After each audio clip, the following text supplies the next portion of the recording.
Cette vidéo est sponsorisée par Nvidia. Découvrez en description comment aller plus loin avec l'IA, plus vite avec RTX. Nous allons aborder la captation volumétrique avec Isaac Partouche, qui est studio director chez Stage 11. On a déjà eu une session il y a 2 ou 3 ans avec KDView sur la captation volumétrique. Depuis, ça a bien évolué. Et dans les travaux de recherche que vous faites sur Stage 11, vous réfléchissez à comment en fait intégrer des personnes captées par de la vidéo-capture. Et tout ça dans un environnement qui pourrait être reconstitué. Alors moi j'aime bien dire les éclaboussures de Gaussienne, mais bon, c'est plus connu sous le terme de Gaussian splatting. Et donc tu vas pouvoir nous présenter ces travaux. Oui. À toi le micro. Il faut le mettre assez près pour que... Ouais. Déjà, merci de m'inviter. C'est mon premier donc, je dirais, festival RADI. Donc, je pense qu'il va falloir le mettre très proche, ça marche. Je le mets plus proche, pas de souci. Donc oui, donc, je suis donc Isaac Partouche, directeur de Stage 11. Et plus fort, d'accord. Je vais le mettre plus proche. Et donc, au sein de Stage 11, on est une société qui travaillons donc dans l'environnement de la musique. Et l'idée, c'est de concevoir des événements immersifs musicaux, donc avec différents artistes.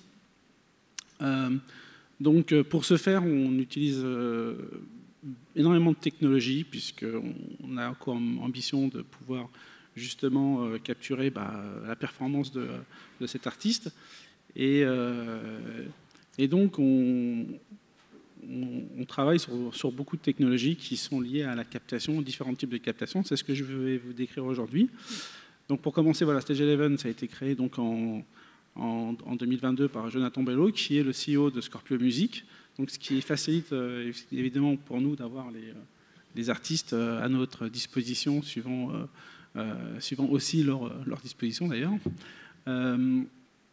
Et nous sommes basés à Paris, sur Place des Ternes, donc plutôt bien placé pour qu'on puisse justement accueillir ces artistes. Et on est une société pour l'instant assez neuve, puisqu'on est 10 personnes. Et même si la société a été créée en 2022, elle est vraiment effective qu'à partir de cette année, en fait. Voilà. Et vous avez bénéficié de soutien aussi? Tout à fait. Des soutiens... différents soutiens, mais c'est surtout d'investissement, je dirais, de business angel. On va dire. Donc, je vais vous faire un descriptif d'ensemble des technologies qu'on utilise au sein de la société. Donc, on a donc ce qu'on appelle un light cage. Le light cage est assez connu dans le milieu de la capture d'expression des visages, puisque c'est celui qui a été développé par Paul Debevec il y a plus de 10 ans aujourd'hui, qui a beaucoup évolué aujourd'hui, mais qui restait quasiment assez identique et très caractéristique.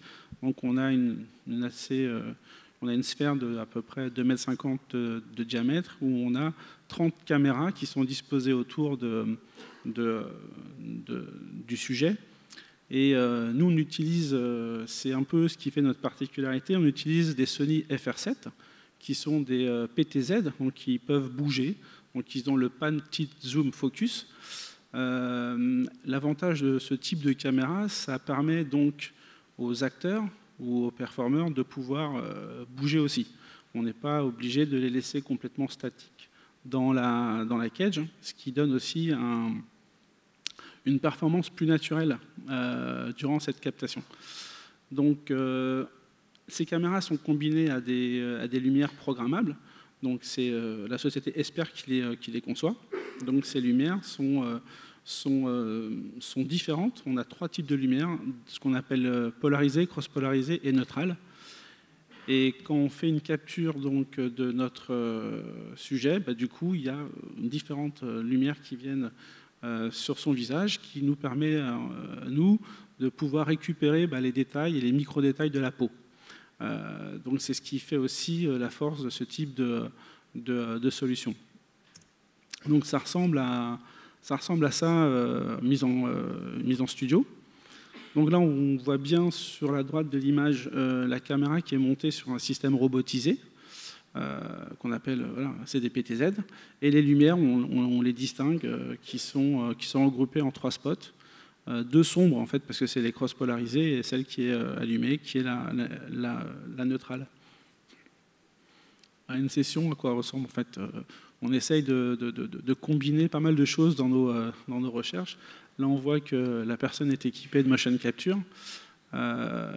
L'idée, c'est de tout combiner, quoi. Nous, on essaie vraiment d'assembler toutes nos techs pour avoir le maximum de naturel et de performance. Ce que j'expliquais juste avant, c'est que la plupart des light edge, même quasiment tous d'ailleurs, bloquent la tête de l'acteur. Donc la personne est figée et complètement loquée au niveau du cou pour empêcher justement les mouvements durant la performance, puisque le point de netteté de toutes les caméras sont assez petites. Enfin, c'est une aire assez petite. Et pour éviter d'avoir des caméras qui sont floues, on oblige l'acteur de ne plus bouger.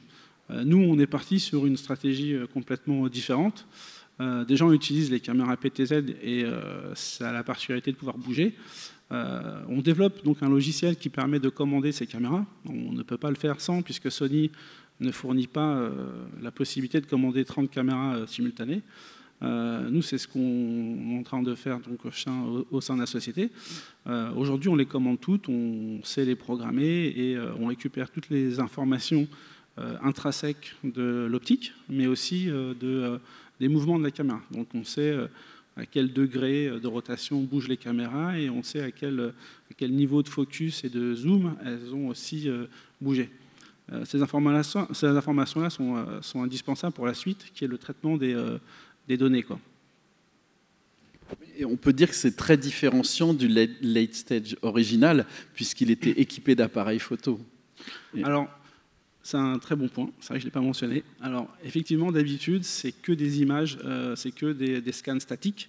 La particularité de celui-ci, c'est qu'on est sur du scan dynamique. Donc, on peut filmer à 30 jusqu'à 60 fps, ce qui permet d'avoir un scan animé récupérant le modèle, la texture, les informations micro-détails de la peau et autres. On peut récupérer théoriquement presque les cheveux, en tout cas les poils de la barbe. La translucence de la peau aussi. Oui, on récupère la translucence. Ouais. En fait, le fait d'avoir la crosse polarisée, on vient chercher les informations de SSS au niveau de la peau. Donc ça, j'ai pu prendre que mes tests, hein, puisque la plupart des sujets sont sous NDA, donc c'est compliqué. Mais on voit donc, je ne sais pas si je peux relancer, peut-être qu'il faut que je remonte dans le cran, tac. Donc on voit un peu à quoi ressemble un fichier brut. Et à droite, on voit aussi que les déformations que je montre, en tout cas au niveau de ma bouche, en jouant un peu avec la langue, c'est des choses qui sont quasiment impossibles à faire avec du MetaHuman aujourd'hui. S'il y a des habitués d'utilisation de MetaHuman, ces genres de blend shape sont un peu compliqués à faire, quoi. Donc ça, c'est sous Unreal.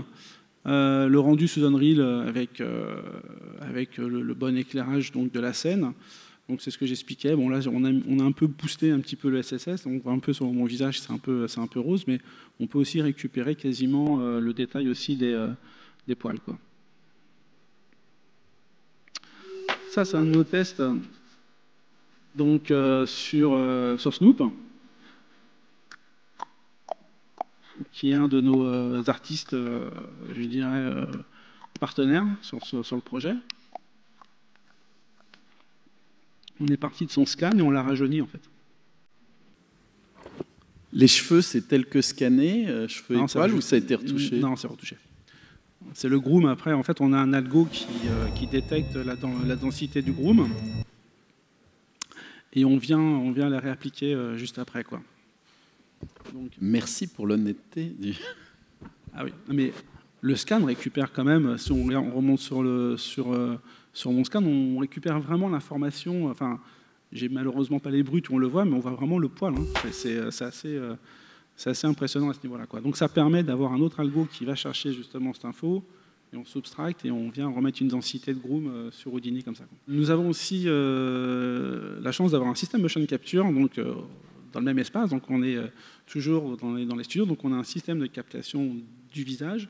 On a aussi enfin, la même chose pour le corps. Donc là, on s'est équipé d'un système Vicon, que je connais très bien, puisque c'est celui que j'utilise depuis maintenant plus de 20 ans, pas de souci. C'est quelque chose qui marche plutôt bien. L'idée, c'est de pouvoir combiner la performance complète, donc aussi bien visage et corps. J'expliquerai par la suite l'évolution de Stage, qui sera aussi de capturer visage et corps dans un système volumétrique complet. Mais pour l'instant, on est obligé, par rapport aux outils qu'on a actuels, de séparer les choses, quoi. Donc là, c'est tout simple. On a un espace, on a 8 mètres par 8 mètres, et on installe 36 caméras dans cet espace-là qui est dans nos locaux, qui est juste à côté du Light Cage. Et on a ce type de performance. Donc là, c'était nos tests sur 2 acteurs dans l'espace qu'on a déterminé. Donc ce qui est intéressant, c'est qu'on a, voilà, on peut s'imaginer des captures très compliquées, qui étaient il y a quelques années compliquées. Aujourd'hui, on a tout ça à temps réel qui marche très très bien, sans problème en fait, sans insertion de marqueurs ou autre. Et l'avantage qu'on a aussi, c'est qu'on a vraiment du mur au mur, donc on a vraiment tout l'espace dans sa globalité, quoi. Et vous faites de la Prestan Motion Capture? Non. On n'en fait pas. On fait tout en interne pour l'instant. Enfin, on fait tout ce qui est présenté, c'est pour nos projets internes. Est-ce qu'on va en faire? Je ne sais pas. Ça n'a pas été... on se dit, bon, peut-être. Après, tout le studio est là, donc si...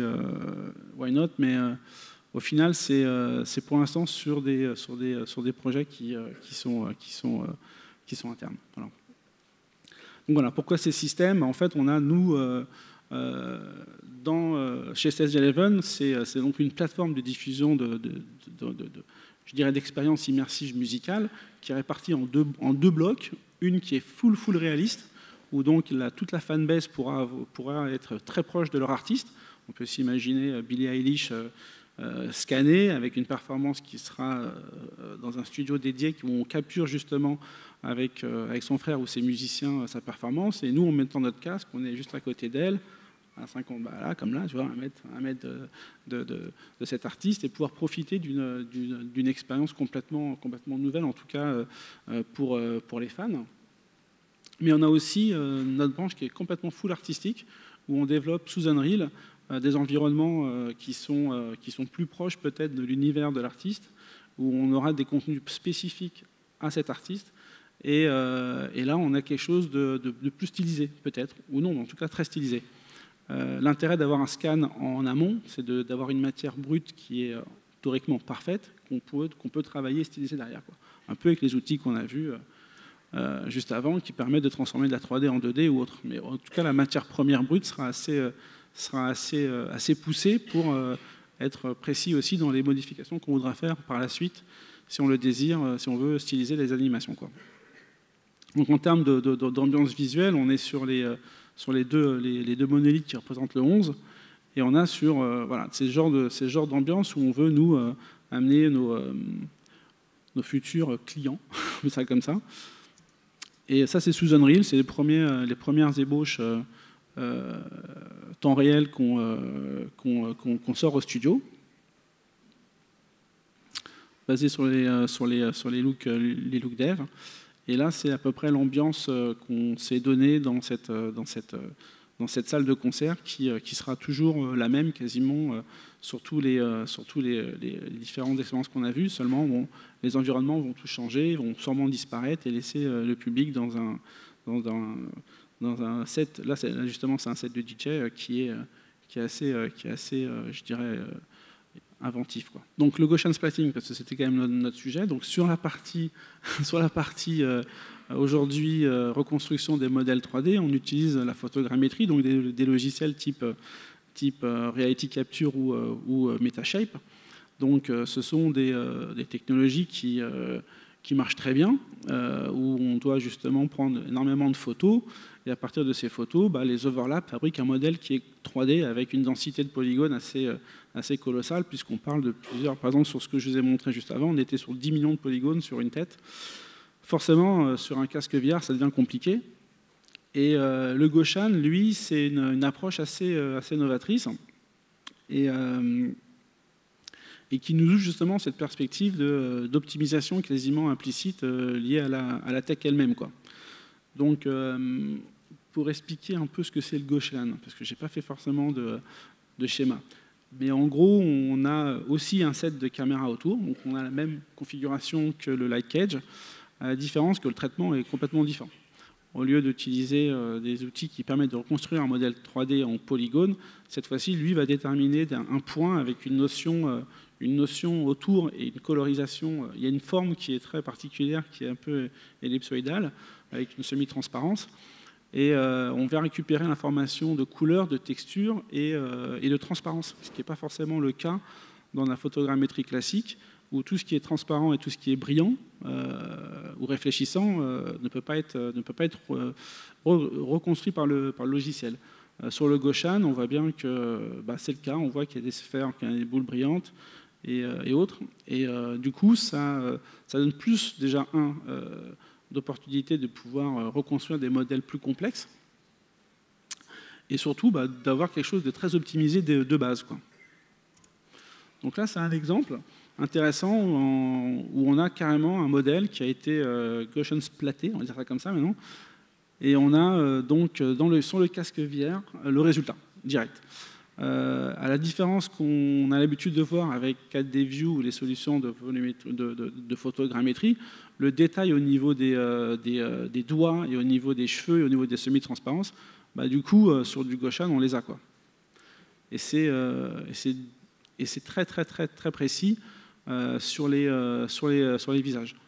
Le seul point faible de ces technologies, aussi bien Goshan que Volumetric Capture ou même le NERF, c'est que la lumière est embeddée, donc elle est déjà prise dans le rendu. Vous voyez, ça, c'est un plugin qui existe donc sur Houdini, qui permet d'envoyer du Goshan sur Houdini.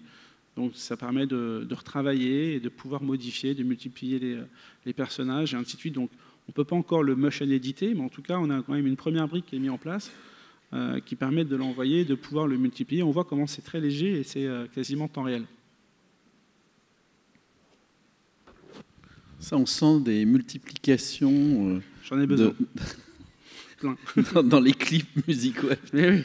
Un point qui commence à être vraiment de plus en plus intéressant, c'est l'éclairage du Goshan. L'exemple de Infinite Reality à Londres nous montre que sur leur propre recherche aujourd'hui, ils arrivent à rééclairer ce qu'ils ont Goshan splaté. C'est ce qu'on a besoin aussi, nous, par la suite, pour être beaucoup plus souple et flexible sur les environnements qu'on voudra justement intégrer mais avec une cohérence quasi parfaite avec le décor. Hein. Ça marche très très bien. Ouais. Après, il n'est pas en train de chanter ou de bouger pour le moment, mais déjà, on sent que les choses se mettent en place, ce qui nous réconforte et sur notre pipeline, en fait.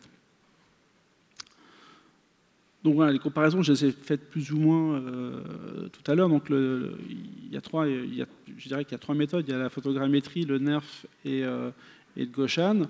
Le NERF, c'est très proche du Goshan, par contre c'est très lourd, c'est des calculs très longs puisque ça utilise un système de neurones, un système neuronal. Et l'avantage du NERF, c'est qu'on peut aussi créer des caméras qui sont inexistantes, donc c'est assez intéressant pour refaire plus de caméras, simuler plus de caméras pour refaire quelque chose d'un peu plus fin. Par contre, c'est très lourd, c'est des data qui sont très lourdes. La photogrammétrie, on la connaît depuis maintenant plus de 15 ans dans le milieu des effets spéciaux, on l'utilise quasiment tout le temps. On connaît ses limites, on sait qu'on peut faire des scènes très larges ou des personnages ou des choses plus petites, mais en animé, donc en version animée, c'est toujours problématique au niveau des détails, au niveau des doigts, des cheveux et autres. Et on perd beaucoup d'informations sur ces points-là, ce que nous, on ne voudrait pas justement avoir sur nos personnages, quoi. Les optimisations, effectivement, c'est ce qu'il faut. Donc, c'est ce qui. Voilà, nous, en fait, ce qu'on veut, c'est si on fabrique un univers virtuel où on est aussi sur des personnages photoreal, on veut le moins possible d'optimisation. En fait, on veut que ça soit quasiment du 1 pour 1. Pour ce faire, l'idée du Goshan devient intéressante parce que le Goshan qu'on voit aujourd'hui sur un système type Light Cage tel qu'on a chez nous, ou même plus large pour le corps, comme on a vu juste avant chez Gracia, on peut utiliser le même type de technologie dans notre scène Unreal. Et donc on peut se dire, on a notre scène Unreal, on vient mettre un dôme de caméras, de 300 caméras autour de cette de cet environnement, et on peut le Gaussian splatter, et du coup le streamer, puisque l'algo existe, enfin la techno existe de diffusion sur le casque, de captation jusqu'au streaming au casque, avec je dirais une optimisation quasiment implicite, puisque ça reste du Gaussian, mais sur l'environnement. Donc nous, notre idée, c'est de continuer à développer ce type de tech pour aussi, en tout cas se donner cette possibilité d'optimiser le moins possible. En fait. On veut vraiment garder, on veut mettre les curseurs de la qualité de notre scène Unreal ou notre scène 3D aussi forte que possible sans avoir cette phase d'optimisation. Alors c'est très challenge, c'est un gros challenge, mais on sait qu'il y a des choses qui se débloquent. On a depuis maintenant quasiment un mois, on a recruté 2 doctorants dans le domaine et on travaille là-dessus. Donc l'idée c'est de diffuser ça très vite sur un casque VR, quoi. Bon, bah, écoute, on est impatient de pouvoir essayer. Voilà, s'il y a des questions, j'ai été vite. Hein. Merci beaucoup, Isaac. Alors, avons-nous une question dans la salle? Oui. Salut. Bonjour Franck. Bonjour. Salut Franck. Grosse question en fait, si aujourd'hui tu es dans des phases de test en fait sur ce genre de boulot, tu parles de Quest 3, quand est-ce qu'on pourrait avoir et espérer avoir en fait des tests sur du corps humain plein en fait entier pour pouvoir l'implémenter dans du casque, et quels sont les blocages que tu as aujourd'hui sur cette partie-là? Entre autres, imaginez un cours à distance d'un prof qui est chez Weta en direct à l'école Georges Méliès, par exemple. Alors ça, c'est un peu compliqué, mais on va dire déjà. Premièrement, donc avec Franck, on travaille déjà depuis pas mal d'années ensemble, et effectivement, dans l'équipe de Stage, depuis quasiment presque 2 mois maintenant, on a une équipe créa qui est des anciens élèves de l'école Georges Méliès, qui sont quasiment 100% 2D, quoi. Donc on voulait avoir une équipe créa assez forte dans ce domaine, puisque nous, on veut mélanger énormément de genres. On n'est pas focalisé sur Unreal, 100% Unreal. Si on peut aussi avoir des environnements 2D avec les artistes 2D, pourquoi pas. Et donc du coup, on a beaucoup développé ça, et on est content d'avoir les équipes, grâce à l'école de Franck, là-dessus. Donc ça, c'est plutôt cool. Maintenant, pour répondre à ta question, nous, on s'est donné 6 mois aujourd'hui pour sortir un produit en fait qui fonctionne avec toutes les technologies que je vous ai énoncées. Donc d'ici juin l'année prochaine, ce serait à peu près la date qu'on s'est donnée sur un artiste. Donc ce que tu expliques, c'est théoriquement des technologies qui seront déjà mises en place de notre côté pour cet artiste-là, et du coup on pourra faire un dérivé pour des besoins autres tels que tu l'as décrit, quoi. Mais donc c'est 6 mois, quoi, à peu près. Bonjour, merci, Ali de Carlab. Du coup, Isaac, je voulais savoir, pour le Gaussian splatting, est-ce que vous générez du mesh quand vous scannez? Parce que du peu que j'en sache, et les recherches de l'INRIA, ça générait des images 2D. Et donc avec de la transparence, de la translucence, ce genre de choses, ou la réflectivité, d'ailleurs aussi, sur les objets très réfléchissants. Mais ça ne donnait pas la capacité de générer du mesh. Donc du coup, on ne veut pas générer le mesh, en fait, on veut streamer le Gaussian brut, comme ça. En fait, on prend le problème de l'autre sens, en fait, on ne veut plus de mesh, on veut que du Gaussian partout, en fait. Comme ça, on règle ce problème-là. Et on a l'avantage, je ne rentre pas dans le détail comment fonctionne le Gaussian, mais je vais vous donner un point qui est essentiel, c'est que le Gaussian, il fait une projection sur une estimation de mesh quelque part. Donc il vient projeter des splats dessus. Nous, on a l'avantage de scanner le mesh. Donc en fait, en gros, on aura notre scan. Par exemple, si je scanne, je vais dire un artiste comme Snoop, on va scanner Snoop, on aura son modèle 3D. On a des algos qui permettent de fitter le modèle 3D dans la vidéo. Aujourd'hui, il y en a beaucoup. Et on va pouvoir splatter directement dessus. Donc même notre splat, il sera encore beaucoup plus fin ou beaucoup plus détaillé que les estimations que les algos font aujourd'hui sur les différents logiciels ou les différents open source qu'on peut trouver, quoi. L'idée, c'est de booster aussi cette partie-là, quoi. Et dans l'univers 3D qu'on a vu juste avant, on fait le phénomène inverse. On a déjà les modèles, donc on va juste splatter sur les modèles et ainsi de suite, quoi. Voilà. Merci. Ok, merci beaucoup. Je pense qu'on va passer à la conférence suivante.